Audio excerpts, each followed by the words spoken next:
साहब कहते हैं संसार का सबसे बड़ा सुख दुनिया के लोग काम भोग को मानते हैं, वहां भी अस्थाई सुख नहीं है, क्षणिक सुख, और उस क्षणिक सुख के लिए दुनिया आतुर है। लेकिन वही अस्थाई सुख अपने को जान लेने में है, भीतर लौट आने में है, पर यह मार्ग हम कभी चले नहीं तो इसमें भ्रम होता है, शंका होती।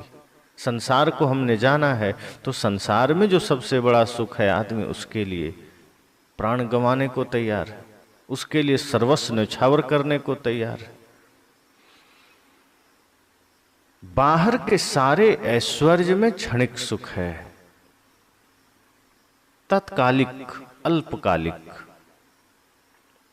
और वो बाद में भयंकर दुख में बदल जाता है, भयंकर पीड़ा में बदल जाता है। साहब कहते हैं कि अल्प सुख है। अब किसी ने विवाह किया तो जब तक जवानी है, कुछ दिन का समय है, शुरुआती समय है, आदमी बड़ा मगन रहता है, लगता है क्या मिल गया। लेकिन थोड़े दिन के बाद फिर वो दुख का जीवन शुरू हो जाता है, फिर उसे उस भोग में भी कोई सुख नजर नहीं आता, वो पीड़ा ही नजर आता है।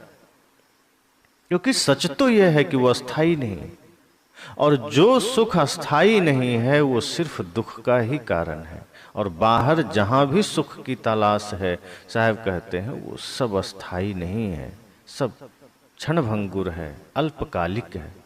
इसलिए लोगों ने जब कहा कि साहब भोगों में, संसार में, संपदाओं में कितना सुख है, साहब ने कहा अल्प सुख है, थोड़ा सुख है। आप कहीं भी नजर डालो थोड़ा सा सुख।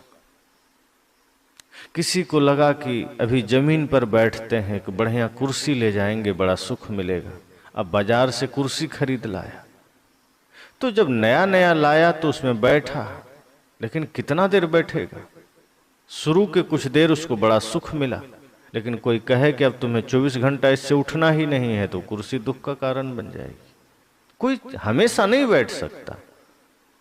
बाहर की कोई भी वस्तु आप ले आइए, उसका उपयोग करिए, वो सब क्षण भर के लिए है, साधन मात्र है, आपकी व्यवस्था के लिए है, उसे हम अस्थाई सुख का कारण मान लेते हैं। वस्तुतः हमारी एकाग्रता से ही वो सुख प्रतीत होता है। कई दिनों से एक उदाहरण आप सब सुन रहे हैं कि कुत्ता जब हड्डी चबाता है तो हड्डी से कुछ नहीं मिलता, उसका खुद का ही खून उसे मिलता है और उसी में उसको मजा आता है। हम भोगों में सुख खोजते हैं लेकिन भोगों से सुख नहीं आता। वस्तुतः हमारी एकाग्रता उसमें जहां जिस क्षण होती है वही सुखाभास होता है और लगता है भोगों से आ रहा है। किसी भी समय, किसी भी भोग में जहां भी मन हमारा क्षण भर के लिए भी रुकता है, साहब कहते हैं सुख वही एकाग्रता से मिलती है, भोगों से नहीं मिलती। प्रतीत हो रहा है भोगों से मिल रहा है, संसार से मिल रहा है, पर वो सुख मिल आपकी एकाग्रता से मिल रहा है। इसलिए साहब कहते हैं अगर आप अपनी एकाग्रता को और ज्यादा बढ़ा सकें, आप और अपने में लौट सकें, तो वही सुख स्थायी हो जाएगा। एक आदमी ने पूछा, प्रवचनों में अक्सर कहा जाता है साहब कहते हैं, साहब कहते हैं, तो कई लोग को ये समझ नहीं आता ये साहब कौन है। साहेब साहेब सब कहे, मोही अंदेशा और, साहेब से परिचय नहीं बैठोगे कहीं ठोर। तो एक आदमी का सवाल आया कि प्रवचन तो बढ़िया है लेकिन ये साहेब कौन है, साहेब क्या है। क्योंकि अक्सर हम लोग साहेब शब्द कहते हैं। तो जिनका भी प्रश्न है वो यह सुन करके निश्चय ही समझ जाएंगे। साहेब का उच्चारण जहां भी बीजक कथा के क्रम में या अन्य वाणियों के क्रम में आता है तो अक्सर साहेब का प्रयोग संत सम्राट सदगुरु कबीर साहेब के लिए होता है। उनका नाम ना लेकर हम लोग साहेब बोल देते हैं, साहेब कहते हैं। साहेब अर्थात स्वामी, गुरु, महापुरुषों के लिए, गुरु के लिए, स्वामी के लिए, श्रेष्ठ पुरुष के लिए साहेब शब्द का प्रयोग होता है। तो इसलिए बार बार यह कहा जाता है या तो सदगुरु कबीर कहते हैं या साहेब कहते हैं। तो जहां भी साहेब आया मतलब सदगुरु कबीर कहते हैं। अन्य महापुरुषों की बात आती है तो वहाँ उनका नाम का उच्चारण किया जाता है। बहुत से लोग सदगुरु कबीर साहब कहते हैं, पर अक्सर ऐसा कह दिया जाता है कि साहब कहते हैं। तो यहाँ यह बात आई कि साहब इस बात को क्यों कह रहे हैं, क्योंकि वो संसार को देख रहे हैं। संसार को उन्होंने देखा कि आदमी परेशान है, आदमी भागा जा रहा है, बेतहाशा दौड़ रहा है संसार को बटोरने के लिए, संसार को इकट्ठा करने के लिए, क्योंकि उसे लग रहा है कि सारा ऐश्वर्य संसार में है। धन वृद्धि हो जाए तो सुख मिल जाएगा, पद में आ जाएंगे तो सुख मिल जाएगा, घर मकान दुकान बढ़िया हो जाएगा तो सुख मिल जाएगा, और वो जीवन भर सुख के चक्कर में भागता रहता है। ऐसा नहीं है कि किसी समय में वो रुकता है कि बस अब मिल गया रुक जाए, क्योंकि गलत दिशा में दौड़ रहा है। बाहर संसार में सुख हो ही नहीं सकता। सदा से यह बात संतों ने, ऋषि मुनियों ने कहा है कि बाहर संसार में सिर्फ साधन है, और यह चर्चा हर क्षण होती है, हर दिन होती, कि बाहर संसाधनों में जहां भी जाएंगे आपको सुविधा मिलेगी, आपको व्यवस्था मिलेगी, सुख नहीं मिलेगा। हम उसे सुख समझने की भूल कर लेते हैं। अच्छी गद्दी मिल गई, थोड़ा शरीर को सुकून मिला, हम उसे सुख मान लेते हैं। अच्छा भोजन मिल गया, जीभ को अच्छा लगा, स्वाद बढ़िया आया, हम उसमें सुख मान लेते हैं। वो सुख नहीं है। जो सुख अस्थाई ना हो, साहब कहते मैं उसे सुख मानता ही नहीं, पर फिर भी ठीक है, संसार के लोग मानते हैं तो समझ लो कि अल्प सुख, थोड़ा सा, लेकिन दुख आदि से अंत तक। और स्वाभाविक है, दुख आदि से अंत तक है। आज परिवार में जीने वाला आदमी से पूछे तुम सुखी हो, वो कहता है कि नहीं, सुखी नहीं। बेटा बात नहीं मानता, अपने मन का करता है, सहयोग नहीं करता। हम दिन रात परिश्रम करते हैं खेत खलिहान में, बाजार में, लेकिन हमें सुख नहीं मिलता, सुख है ही नहीं। और संसार में सुख होता, धन में सुख होता कि बहुत धन पा लिया, संसार पा लिया, तो समझ जाना इस धरती के जितने धनपति होते वो सुख इकट्ठा कर लेते। वे लोग पीछे नहीं रहते, वो अब तक सुख जमा कर लिए होते। जैसे उन्हें लगता है कि हमें LIC करा लेना है, फिक्स डिपॉजिट करा लेना है, शेयर मार्केट में पैसा लगा लेना है, तमाम तरह की व्यवस्थाएं वो कर लेते हैं। जमीन खरीद के रख देते हैं, सोना खरीद के रख देते हैं। जिसमें भी उन्हें लोभ नजर आता है या सुख नजर आता है, या जिसमें उन्हें लगता है कि इससे हमें लाभ मिलेगा, वो व्यवस्था धनपति लोग पहले कर देते हैं। एक से एक सामान खरीद करके जमा कर लेते हैं। अगर उन्हें लगता कि संसार में कहीं सुख रखा है या किसी वस्तु में सुख मिलेगा, तो वो पहले से ही स्टॉक कर लेते और धीरे धीरे उस सुख का प्रयोग करते। पर आप गहराई से देखें तो गरीब से ज्यादा दुखी धनपति हैं, यद्यपि वो दिखते सुखी हैं और मन को आभास भी होता है, लेकिन वो होने नहीं देते। क्योंकि सुख का हम धारणा किस अर्थ में लेंगे, किस तरह का सुख? लाचारी का जीवन भी क्या सुख का जीवन है? धन है, गाड़ी है, बंगला है, कोठी है, सोना चांदी है, शरीर में सोना लटका रखा है, तो क्या सुख हो गया? मन स्थिर है कि नहीं, मन शांत है कि नहीं, हम इससे तय करेंगे सुख। अगर मन में बेचैनी है, मन विचलित है, तो सुख नहीं है। साधन चाहे जितना हो जाए, कोई 100, 200, 500 करोड़ का मालिक हो गया, कोई 200 एकड़ जमीन का मालिक हो गया, कोई ढेर सारे मकान का मालिक हो गया, पर वो सुख कितना पा रहा है? उसका मन सुकून में कितना है? उसे नींद की गोलियां तो नहीं खानी पड़ती। अगर वो नींद की गोलियां खा रहा है, बहुत सारे नियम संयम में चल रहा है, दिन रात दवाइयां खा रहा है, तो समझ जाइए तो भयंकर दुख में। बड़े बड़े धनपति जो जीवन भर धन में अपना मन लगाए रहते हैं, कैसे बड़ा से बड़ा बिजनेस खड़ा करें, कैसे बड़ा से बड़ा प्रॉपर्टी बना लें। जैसे जैसे उनकी आयु ढलती है, बेटे उन्हें अपने से दूर कर देते हैं, बड़े बड़े धनपति, अंतिम घड़ी में उनकी मृत्यु, उनका अंतिम समय आम आदमी से भी भयंकर होता है, कोई पूछने वाला नहीं होता। क्योंकि उसने जीवन भर धन को महत्व दिया जहां सुख नहीं है। उसने धर्म को महत्व ही नहीं दिया, उसने भक्ति को जाना ही नहीं, उसने अपने बच्चों को बढ़िया संस्कार देने की चेष्टा ही नहीं की। उन्हें भी बिजनेस में ही लगाया, उन्हें भी धन में ही लगाया, और वो धन की ही भाषा उन्होंने सीखी।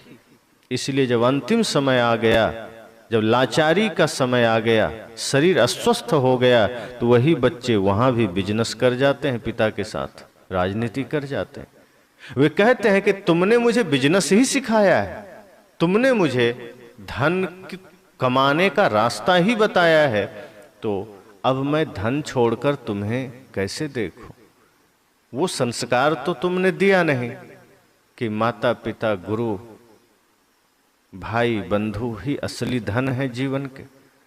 बाकी धन तो शरीर के लिए, लेकिन विशेष जीवन में जिसकी महत्ता है वो शिक्षा तो दी नहीं गई। तो यही तो संसार के सुख का राज है।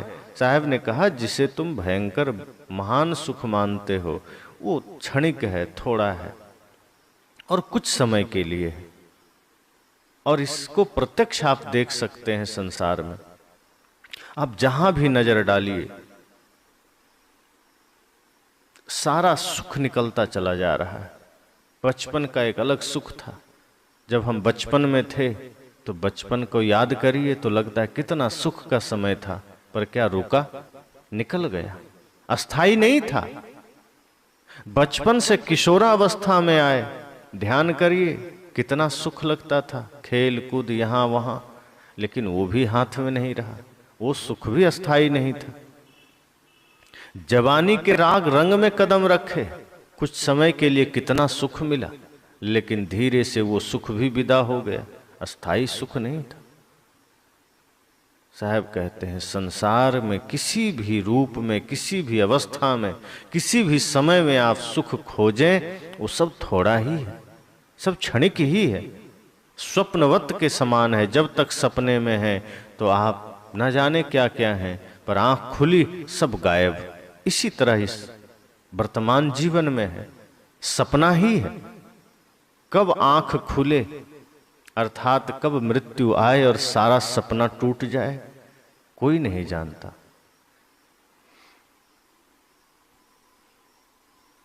इसलिए साहब ने कहा कि अल्प सुख दुख आदि अंता, मन भुलान मैगर मैं मनता।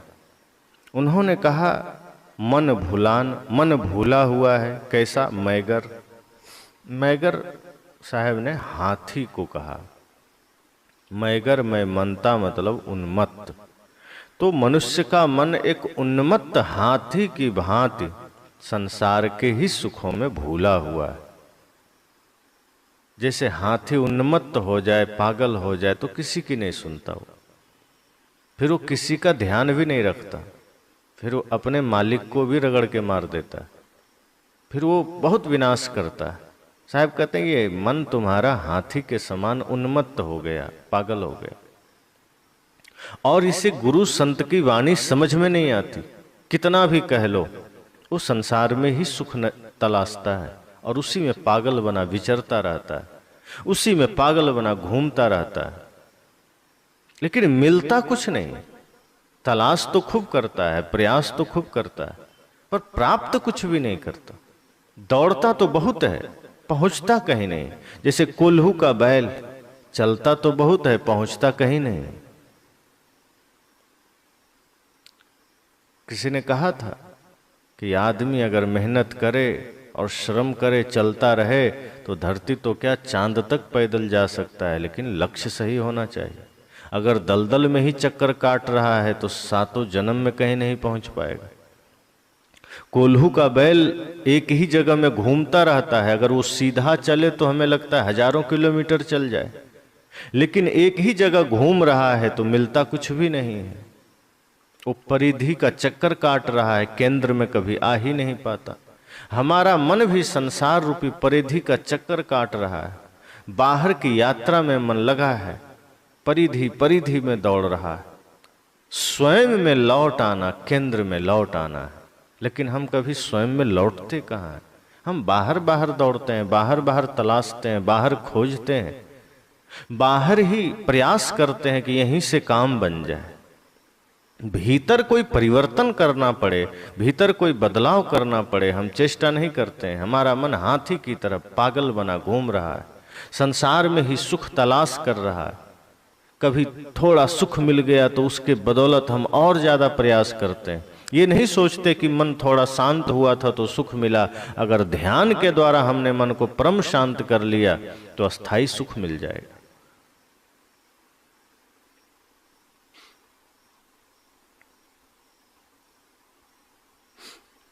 इसलिए साहब ने कहा, मन भुलान मैगर में मनता। मन उन्मत्त होकर हाथी की तरह बाहर सुख की तलाश कर रहा, लेकिन सुख मिलता नहीं है, सिर्फ दुख मिलता है। फिर भी हम जागते नहीं हैं, क्योंकि कभी कभी थोड़ा सुख का आभास हो जाता है।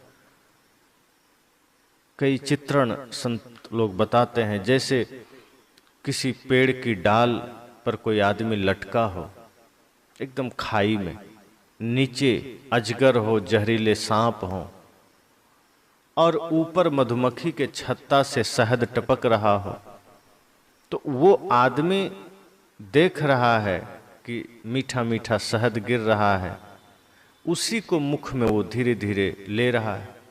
उस शहद की मिठास में वो भूल गया दुख दर्द। वो ये भूल गया कि अगर हाथ छूटा तो नीचे खाई में अजगर इंतजार कर रहा है, विषधर सर्प इंतजार कर रहे हैं, ऊपर शहद की बूंद से वो सब भूल गया। उधर नीचे जड़ को चूहा काटे जा रहा है, वो भी भूल गया कि अगर चूहा जड़ को काट दिया तो हाथ छूटे न छूटे, ऐसे भी खाई में चले जाना है। यह एक परिकल्पना है, मानो समय काल हमारे जीवन की डोर को काट रहा है और विषयों का एक एक बूंद हमें मिल रहा है, लेकिन नीचे मृत्यु इंतजार कर रही है। नीचे भयंकर दुख, दर्द, पीड़ा, अवसाद और मौत स्वयं प्रतीक्षा कर रही है, पर हम उसे नहीं देखते। वही विषयों का एक एक बूंद पा करके हम भूल गए, हम उस मृत्यु को ही भूल गए कि हमें मृत्यु के गोद में चले जाना है। साहब कहते हैं यही हाल हमारा है। जैसे वो आदमी शहद की बूंद के चक्कर में सब कुछ भूल गया कि समय हमारे आयु को छीन कर रहा है, काल हमारे आयु को छीन कर रहा है, धीरे धीरे हमारी आयु को काट रहा है काल रूपी चूहे, और नीचे स्वयं काल प्रतीक्षा कर रहा है, पर हम वो देखते नहीं, हम उससे नजरअंदाज कर रहे हैं। इतना विश्व में भूल गए कि हमें वही बूंद नजर आ रही है। मौत सिर पर खड़ी है, चारों ओर से हम घिरे हैं, लेकिन थोड़ा सा मीठा रस क्या मिल गया, हम सब भूल गए। यही हम करते हैं। संसार में हल्का सा भी कहीं रस मिल गया एक क्षण को भी, तो आदमी फिर सोचता है कि इसमें कैसे नहीं होगा, इतना मिला तो और भी होगा, थोड़ा सा मिला तो और भी होगा, और थोड़े में ही अधिक की चाह करके आदमी भागता जाता है। इसलिए साहब कहते हैं कि मन भुलान मैगर में मनता, कि यह मन उन्मत्त होकर के मानो हाथी की भांति वो दौड़ रहा है, सुख में ही भागे चला जा रहा है, सुख की ही तलाश कर रहा है। और ये होता इसलिए है क्योंकि हम विवेक खो चुके हैं, हमने विचार करने की शक्ति खो दी है, और जब विवेक खो जाता है तो भ्रम पैदा हो जाता है। फिर जहां तहां हमें सुख का आभास होगा, फिर जहां है नहीं वहीं सुख मिलेगा, जहां नहीं है उसी के पीछे भागते चले जाएंगे, और जहां है उसकी तलाश नहीं करेंगे। भ्रम हो जाता है, लगता है विषयों में अगर थोड़ा सा सुख मिला तो ज्यादा भी होगा, पद में थोड़ा सा सुख मिला तो और भी होगा, और इसी भ्रम में हम भागते चले जाते हैं। आगे साहब कहते सुख विसराय मुक्ति कहां पावे। उन्होंने कहा कि सुख की इच्छा को छोड़कर मुक्ति कैसे मिलेगी। अब यहां यह होगा कि कौन व्यक्ति है जो सुख की इच्छा को छोड़ता है। साहब यहां क्यों कह रहे हैं सुख विसराय मुक्ति कहां पावे, कि सुख की इच्छा को छोड़कर मुक्ति कैसे पाओगे। वस्तुतः साहब यहां दो बात कर रहे हैं। मोक्ष को पा लेना परम सुख है और उसके अतिरिक्त संसार में भागना परम दुख है। वो सुख का प्रयोग कर रहे हैं मोक्ष के लिए कि जब मोक्ष मिल गया मतलब परम सुख मिल गया, श्रेष्ठ सुख, उससे बड़ा सुख फिर कोई नहीं, उससे अस्थाई सुख कोई नहीं। तो साहब जब कहते हैं सुख विसराय अर्थात मोक्ष की साधना को छोड़कर, परम शांति को छोड़कर, परम सुख को छोड़कर तुम दुख की ओर लग रहे हो और सोचते हो मुक्ति पा जाएंगे। क्योंकि संसार के लोग संसार में ही सुख चाहते हैं। साहब कहते हैं वहां है ही नहीं, तुम तो मोक्ष को ही छोड़ रहे हो, तुम तो परम सुख को छोड़ रहे हो। परम सुख को छोड़ करके तुम परम सुख से दूर हट करके तुम सोच रहे हो संसार में सुख पाले, का दिशा तुम्हारी गलत है, तुम वहां नहीं पा सकते। जहां है ही नहीं वहां तुम कैसे पालोगे। सुख विसराय, सुख को भूलकर, विसराय मतलब भूल जाना, मुक्ति कहां पावे। जब सुख की इच्छा ही तुम्हारी नहीं है, मोक्ष की इच्छा ही नहीं है, मोक्ष की तरफ यात्रा ही नहीं है, तो मुक्ति पाओगे कैसे। अब मन तो कर रहा है सुख मिले सुख मिले, लेकिन यात्रा दुख की ओर है। क्योंकि जहां सुख का आभास हो रहा है वो दुख का केंद्र है, वो दुख का घर है, और जा रहा है आदमी दुख की ओर और सोचता है मुक्ति मिल जाए। साहब कहते तुमने सुख का मार्ग छोड़ दिया, तुमने सुख की दिशा छोड़ दी, और जब सुख की दिशा ही तुमने छोड़ दिया तो सोचो कि तुम्हें मुक्ति कैसे मिलेगी। साहब कहते हैं कि मैं ये नहीं कहता कि सुख नहीं चाहिए आदमी को, सुख का खंडन थोड़े कर रहा हूं, किंतु जहां सुख का भ्रम है मैं उसका खंडन कर रहा हूं। वास्तव में जहां सुख नहीं है वहां सुख की कल्पना करना, साहब कहते मैं उस भ्रम का खंडन करता हूं। परिहरि साच झूठ निज धावे, मनुष्य जो सच्चे सुख को छोड़कर झूठे सुख के लिए दौड़ता है उसका खंडन करता हूं। साहब ने कहा है ना, झूठे सुख को सुख कहे, मानत है मनमोद, जगत चवैना काल का, कुछ मुख में कुछ गोद। उन्होंने कहा कि जहां सुख है नहीं उस झूठे सुख को तुमने सुख कहा, मैं इसका खंडन करता हूं। जिस पद में सुख नहीं है उसमें तुम्हें सुख का आभास हो रहा है, वस्तुतः वह दुख है। जिन विषयों में सुख नहीं है तुम वहां सुख तलाश कर रहे हो, वस्तुतः वहां अनंत दुख है। संसार के जिन वस्तुओं में सुख है ही नहीं तुम वहां सुख खोज रहे हो, वहां सुख है ही नहीं। तो जहां सुख ही नहीं है उसमें सुख का भ्रम होना, साहब कहते हैं मैं इसी भ्रम का खंडन कर रहा हूं। क्योंकि संसार के लोग जहां सुख मान रहे हैं, साहब कहते वहां सुख नहीं है, सुख की प्रतीति मात्र है, सुख का आभास मात्र है, सुख नहीं है। झूठे सुख को सुख कहे, संसार के लोग झूठे सुख को सुख कहता, मानत है मनमोद, मन में ही एकदम प्रमाद हो गया, संकल्प ले लिया कि हाँ बस यही सुख है, मन में एकदम लग गया, आभास हो गया, पक्का हो गया कि बस यही सुख है। पर जो अनंत दुख आगे प्रतीक्षा कर रहा है, साहब कहते हैं मैं उससे बचाना चाहता हूं। क्योंकि जिस जगत में तुम सुख खोज रहे हो, जिस शरीर में तुम सुख खोज रहे हो, सोचो जरा इस शरीर की स्थिति क्या है। जगत चवैना काल का, जैसे कोई भूंजा खाता है चना चवैना तो कैसे करता है, कुछ हाथ में लिया, कुछ कटोरे में है, पात्र में है, और कुछ मुख में है। तो जो मुख में है वो खत्म हुआ तो हाथ वाला मुख में डाल दिया, फिर मुख हाथ में फिर कटोरे से उठा लिया। साहब कहते हैं जगत चवैना काल का, कुछ मुख में कुछ गोद।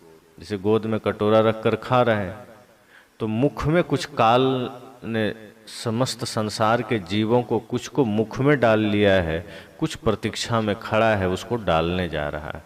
जिस संसार में तुम सुख मानते हो, जिस संसार में तुम परम शांति की तलाश करना चाहते हो, वो काल का भोजन है, वो काल का चवैना है, वो सब विनश जाएगा। बाहर किसी भी वस्तु में स्थायित्व तो नहीं है। घर भी बना लो तो घर कितना चल जाएगा, 100 साल बहुत हुआ, फिर गिर जाता है। पत्थर से बनाया तो 500, 1000, 2000 साल चल जाएगा, वो भी फिर गिर जाता है। पुराने पुराने जितने भी इतिहास हम देखते हैं, कौन सा बिल्डिंग है जो स्थिर है? 2000, 2500 साल वाला तो कुछ कुछ बचा है, 1000 साल वाला कुछ बचा है, लेकिन और पुराने जितने हैं वो खंडहर बचे हैं सब, और कुछ नहीं बचा। बाहर किसी भी चीज में स्थायित्व तो नहीं है, ना हमारा शरीर ठहरता है, ना कोई वस्तुएं ठहरती। आप कपड़े प्रयोग ना करिए और कहीं बक्से में बंद करके रख दीजिए, कुछ काल में, कुछ सालों में आप अगर देखेंगे तो वो कपड़ा भी धीरे धीरे सड़ जाता है। आप उसे निकालेंगे, हाथ से अलग करेंगे, वो जैसे पकड़ेंगे उतना हाथ में अलग हो जाएगा। कागज 10, 20, 50 साल में ये अपने ही अलग होने लगता है। एक एक वस्तु आप देख लीजिए, कोई भी प्रयोग की वस्तु धीरे धीरे वो अलग हो जाता है, क्योंकि सब में क्रिया हो रही है, सब परिवर्तनशील है। शरीर हो चाहे संसार हो, सब में क्रिया है, जड़ में भी, और वो धीरे धीरे परिवर्तित हो जाता है। हमें दिखाई नहीं देता, लेकिन धीरे धीरे वो बदल जाता है, धीरे धीरे उसमें परिवर्तन आ जाता है। और उस परिवर्तनशील जगत में हम सुख मान रहे हैं, उसमें हम सुख खोज रहे हैं। साहब कहते हैं और कुछ नहीं है, ये शरीर ही क्या है। अगर देखो तो ये हड्डी की झोपड़ी है, जैसे हड्डी, जैसे बाहर कोई झोपड़ी लकड़ी का ढांचा खड़ा किया जाता है बांस का, और उस पर फिर छाया कर दिया जाता है घास से। साहब कहते हैं शरीर भी तो ऐसा ही है, हड्डी की झोपड़ी है, मांस चाम लपेटा है, और खून और पीव और टट्टी पेशाब भरा है। और गहराई में जाओ तो ये मिट्टी का पिंड है, मिट्टी ही तो है। अंतिम में शरीर छूटा तो मिट्टी हो गया, लोग कहते हैं मिट्टी पड़ी। और गहराई में जाओ तो इलेक्ट्रॉन, प्रोटॉन, न्यूट्रॉन, परमाणु में ये शरीर विभक्त हो गया, और कुछ नहीं है। अंतिम में बस यही है इसका अंतिम, और इसी में हम सुख खोज रहे हैं। साहब कहते हैं जहां सुख है ही नहीं वहां मानना झूठे, सुख को सुख कहे मानत है मनमोद। इसी में घमंड करके बैठे, यही सुख। साहब कहते हैं सावधान हो जाओ, जगत चवैना काल का, ये पूरा संसार काल का चवैना है, कहां सुख खोजोगे। कोई भी चीज स्थिर नहीं है, कोई भी वस्तु स्थिर नहीं है। बस ये है कि कुछ आज गया, कुछ काल गया, जावन को कुछ तैयार खड़ा। कुछ आज चला गया, कोई आज चला गया, कुछ आज विनश गया, कोई कल जाएगा, कुछ का विनाश कल होगा, और कोई जावन को तैयार खड़ा, कोई जाने को तैयार खड़ा है। सत्य यही है, इसके अतिरिक्त कोई सत्य नहीं। मृत्यु परम सत्य है, और भीतर लौट आना, अपने को जान लेना, ये मृत्यु से बचने का सबसे बड़ा तरीका है। जो व्यक्ति स्वयं में लौट आया, काल उसे छूता भी नहीं, क्योंकि काल संसार को ही छू सकता है, जड़ को ही छू सकता है, चेतन को नहीं छू सकता। चेतन काल से परे है। तो साहब ने कहा कि संसार के लोग झूठे सुख को सुख कहता है, और मन में घमंड कर लेता है कि यही सारा सुख है, लेकिन मिलता नहीं है। विषय के सुख क्षणिक हैं और परिणाम में दुख और बंधन उत्पन्न करने वाले हैं, इसलिए इनका त्याग करना आवश्यक है। सच्चा सुख आत्मजनित है जो चिरंतन है, ऐसा सुख पाना ही मोक्ष पाना है। सच्चा सुख है मन का निर्मल हो जाना, मन का विषयों से हट जाना। जानवर ऐसे हैं जो एक एक विषय में लुभाता है। पतंगे रूप में, रूप के चक्कर में आग में अपना प्राण गंवा रहा है। लेकिन आदमी के पास तो पांचों विषय है। जीव जंतु तो एक एक विषय में पढ़ करके अपना प्राण खोता है, अपने आप को खोता है। और आदमी के पास शब्द भी है, रूप भी है, स्पर्श भी है, गंध भी है, रस भी है। इन पांचों में पढ़ करके आदमी अपने को खो रहा है। पंतिगे के समान साहब का ने अनल ज्योति डाहे एक संगा, नैन नेह जस जरे पतंगा। आग के रूप को देख करके पतंगे प्रभावित हो रहे हैं, मोही हो रहे हैं। नैन नेह, उसका जो आंख है वो आग के प्रति आकर्षित उसे कर रहा है और उसमें जाके वो मर रहा है, फिर भी उसी में कूद रहा है। यही हाल मनुष्य का है। तमाम विषयों के चक्कर में संसार रूपी अग्नि में आदमी कूदते चला जा रहा है। लेकिन उससे बचने का उपाय नहीं करता।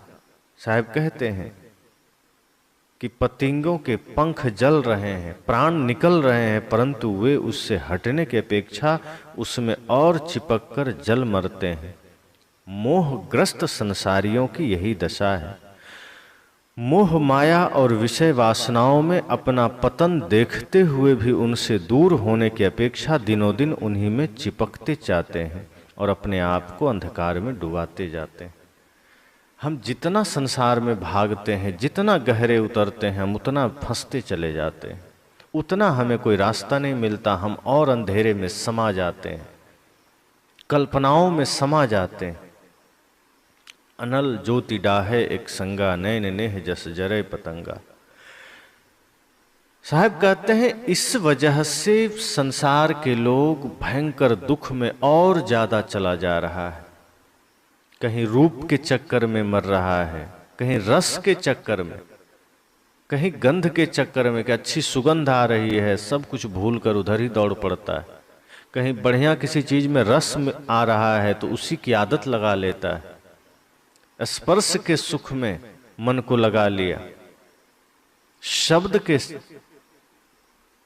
चक्कर में कि अच्छा शब्द है उसी को सुनना है, उसी में मन को लगा लिया। साहब कहते हैं ये सब सिर्फ अपने को खोना है। इनसे बचने का मार्ग इसी में कूद करके हम तलाश कर रहे हैं।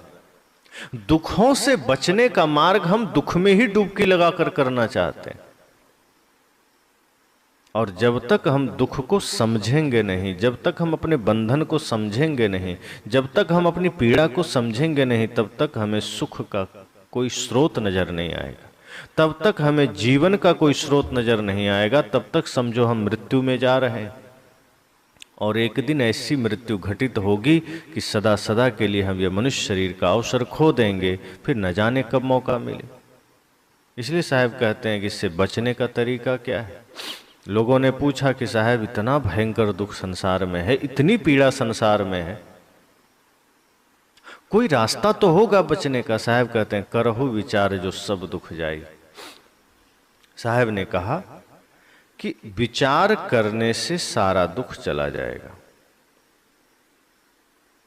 विचार करो, इस संसार के झूठे सुख का विचार करो कि क्या है, ये भ्रम है, जहां देखो भ्रम है।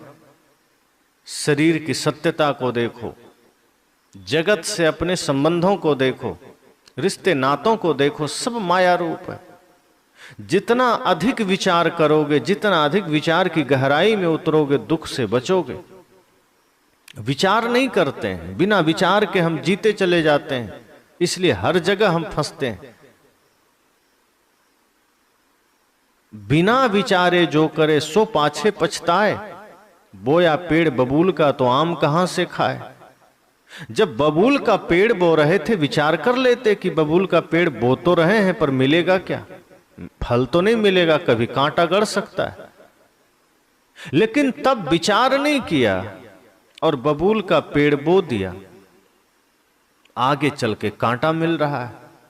द्वार पर सर्प को पाल लिया, गलती से कभी ठोकर लगी तो डस लिया।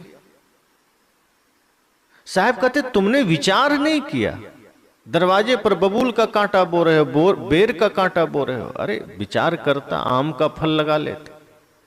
तो हम विचार नहीं करते, इसलिए संसार में सुख नजर आता है, विश्वों में सुख नजर आता है, और हम उसी का पसारा कर रहे हैं, उसी को फैला रहे हैं, उसी की व्यवस्था कर रहे हैं। साहब कहते हैं जितना तुम उसमें कूदोगे, जितना तुम उसके पीछे भागोगे, उतना दुख होगा, उतनी पीड़ा होगी। बिना विचार के दुखों से मुक्ति नहीं मिल सकती। जैसे पानी से प्यास का दुख दूर हो जाता है, भोजन से भूख का दुख और दवाई से रोग का दुख दूर होता है, किंतु सब दुख सांसारिक साधनों से नहीं दूर होगा। बाहर कपड़े में दाग लग जाए, साबुन सरफ ले आइए, कपड़े साफ हो जाएंगे, व्यवस्था है। सिर में दर्द है, शरीर में कोई दुख है, दवा कर लीजिए, ठीक हो जाएगा। प्यास लगी है, पानी पी लीजिए, प्यास मिट जाएगी। भूख लगी है, भोजन कर लीजिए, भूख मिट जाएगी। धूप लग रही है, छाया में बैठिए, दुख दूर हो जाएगा। लेकिन बाहर ही सभी समस्याओं का समाधान नहीं है। जो मन में दुख है, जो अनादि काल से जिस दुख का हम आभास कर रहे हैं, जो भयंकर दुख चित्त में मन में है, वो बाहर के समाधान से ठीक नहीं होगा। परम शांति बाहर दौड़ने से नहीं मिलेगी। साहब कहते हैं उसके लिए हमें भीतर लौटना होगा।